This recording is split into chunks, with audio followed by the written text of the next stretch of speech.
melanjutkan cerita yang kemarin. Kata-kata Soyan agak mengejutkan Xiaoli dan Sukian. Mereka sudah menebak sedikit untuk perjalanan Soyan kali ini. Kamu juga tertarik dengan benda itu? Sukian merenung sejenak. Jarinya dengan lembut mengetuk permukaan meja saat dia perlahan berkata, "Teman aku ini membutuhkan benda itu untuk menyelamatkan hidupnya." Soyan menghela napas. Soyan agak ragu sedikit, matanya menyapu ke dokter peri kecil. Setelah Soyan menjelaskan situasinya, kejutan di mata Sukian perlahan menarik beberapa saat kemudian saat dia dengan lembut bergumam pada dirinya sendiri. Sejak awal, dia merasa bingung dengan usia dokter peri kecil. Bagaimanapun, ini adalah pertama kalinya dia bertemu dengan ahli Dozong yang begitu muda. Jika dia hanya mengandalkan bakatnya sendiri, itu akan sedikit terlalu menakutkan. Kemudian Soyan bertanya, apakah penatua pertama tahu kekuatan pasti dari All Yin San itu? Kekuatannya saat ini seharusnya mencapai tingkat bintang 4 Dozong. Sukian perlahan menanggapi.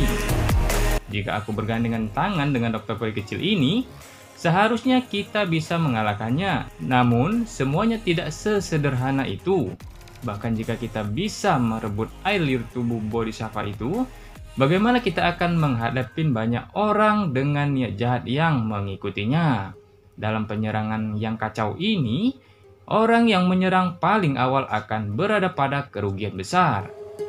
Singkat cerita, setelah berbincang-bincang, akhirnya mereka beristirahat.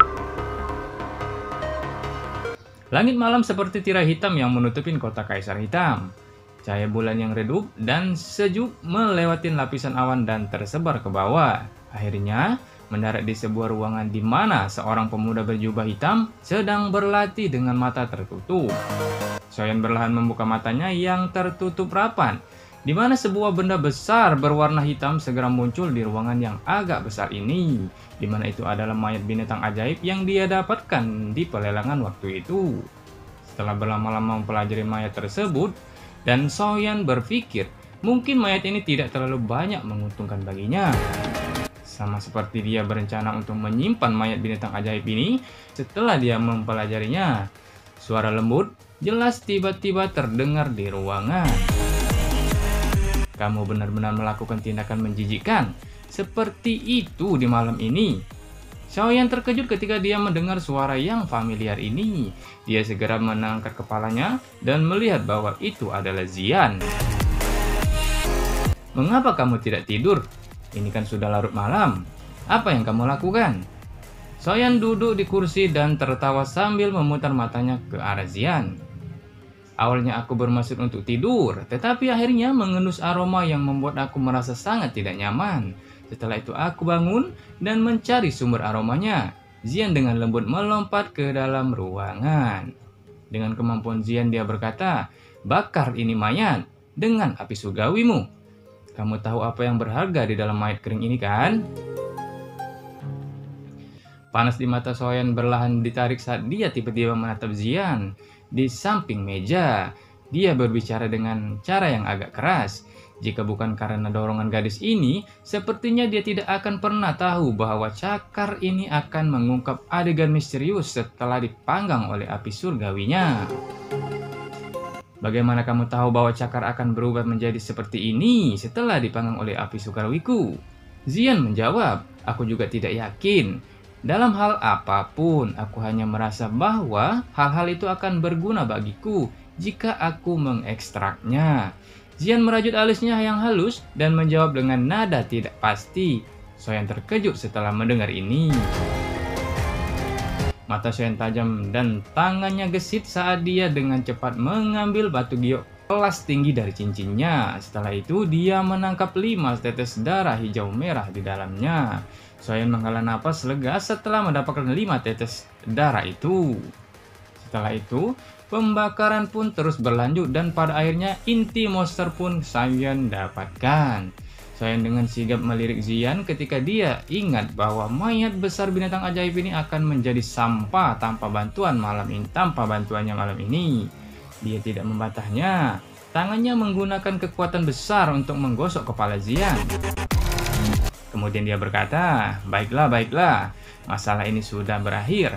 Kamu juga harus kembali dan beristirahat. Ingat, jangan sebutkan apa yang terjadi malam ini kepada orang lain." Pintu yang tertutup rapat berlahan-lahan dibuka pada pagi hari berikutnya. Soyan berlahan berjalan keluar, matanya yang sipit menatap matahari di langit yang memancarkan sinar matahari yang hangat. Tiba-tiba dari belakang, "Aku pikir bahwa kekuatan kamu tidak hanya pada tahap awal kelas dozong, kan?" Xiaoli tersenyum sambil berjalan mendekat. "Aku harus dianggap sebagai bintang 4 doang." Soyan tersenyum sembarangan saat dia menjawab. Dia tidak memiliki apapun untuk disembunyikan di hadapan Xiaoli. Kakak kedua saat ini berada di puncak kelas doang, benar kan? Kecepatan latihan itu juga cukup cepat. Selama kamu mampu melakukan terobosan ke dohuang di sisa waktu, maka pil pelahap kehidupan dapat dianggap telah dibatasi. Soyan merenung sejenak sebelum tiba-tiba menyeringai. Dia segera menjentikkan jarinya di depan tatapan tidak jelas Xiaoli. Sebuah nyala api tak terlihat melengkung dan menjulang di jarinya. Api tak terlihat itu seperti ular kecil yang berlama-lama di atas jari Soyan. Ini segera meluncur keluar dari ujung jari Soyan. Suhu panas dipancarkan, pakaian di dada Xiaoli berubah menjadi debu. Api tidak terlihat membuat kontak dengan tubuh Xiaoli dan segera mengeluarkan suara. Tubuhnya tiba-tiba tegang, tetesan keringat seukuran kacang dengan cepat mengalir di dahinya. Dia tak melawan, bahkan sedikit pun. Dia dengan erat mengepalkan tinjunya dan dengan paksa menahan rasa sakit yang membakar. Xiaoli tahu bahwa Shen pasti tidak akan melakukan sesuatu yang tidak menguntungkannya. Api tak terlihat itu tetap sesaat sebelum dengan aneh melewati kulit Xiaoli dan memasuki tubuhnya. Setelah api tak terlihat memasuki tubuhnya, sebuah gambar api muncul di kulit di mana hati Xiaoli berada. Ekspresi Soyan agak pucat, dia tersenyum kepada Xiaoli dan dia berkata, "Ini adalah biji api yang telah aku tempatkan di tubuh kamu menggunakan Flame Head Flame. Jika kamu menggunakan Doki untuk mengaktifkan saat berlatih di masa depan, kamu akan dapat memperoleh efek yang lebih besar. Selain itu, menurut harapan aku, biji nyala jantung ini harus bertahan selama 1 hingga 2 tahun. Selama waktu itu, kemungkinan kamu akan menerobos ke kelas Douang." Pada saat Xiaoyan dan Xiaoli bergegas ke aula, cukup banyak orang yang sudah hadir. Bahkan dokter, peri kecil, dan Zian berada di antara orang-orang di sana. Suqian dengan tenang duduk di aula, dia tanpa sadar tersenyum ketika dia melihat Xiaoyan dan Xiaoli masuk. Dia berkata, menurut informasi yang diterima, sepertinya Ol Yinsan sudah meninggalkan kota. Namun ada yang aneh, orang ini tidak melakukan apapun, tidak menyembunyikan jejaknya. Sebaliknya, dia berjalan keluar dari gerbang timur, tempat sejumlah besar orang-orang jahat itu berada. Saat ini, ada kemungkinan bahwa beberapa faksi di dalam kota Kaisar Hitam telah menerima informasi ini. Jangan bilang itu umpan, dan bukan dirinya yang sebenarnya. Xiaoli mengejutkan keheningan di matanya.